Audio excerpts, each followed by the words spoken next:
Hi, Lisa from Powerhouse Physio. We're taking the time to watch a few different rowers' strokes and compare their stroke form on the erg to what their squat looks like. So we're looking at the hips, knees, and ankle, the different angles, and generally the pelvis and how it all lines up, both at the catch, and then we'll take a look at the squat in another video. So as he goes up and down the slide, just take a look at that catch positioning. And then we're going to flip around here and take a look at what his knees are doing on the way up and down the slide. Now, one of the biggest things to watch for is how much the knees move from side to side as an athlete travels up and down the slide. So ideally, you're keeping your knees generally in line with your hips.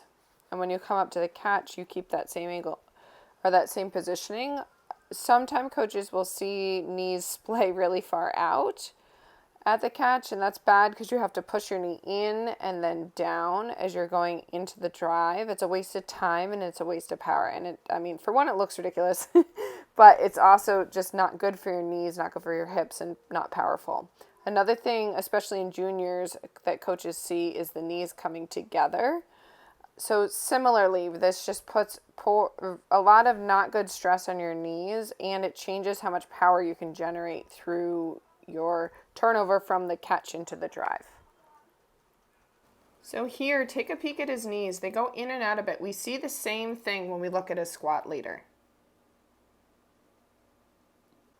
Here is our next athlete. So she is on the more flexible side. So see this nice deep dorsiflexion, knee flexion, and hip angle that she gets at the catch.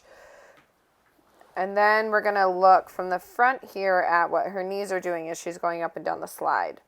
So again, looking at that in and out that you ideally want to avoid. She gets a tiny bit of in and out movement with her right knee coming from most likely up in her hip.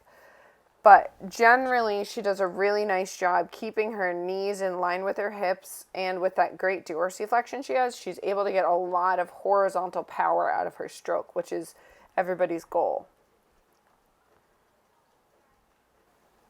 All right, so here's another athlete just to have another example. Checking those knees, you notice a little bit of opening as she comes up to the catch. Some of that is just hips, like in anatomy, right? Some of us just need a little bit more space to get into the bottom of our squat or up to the catch.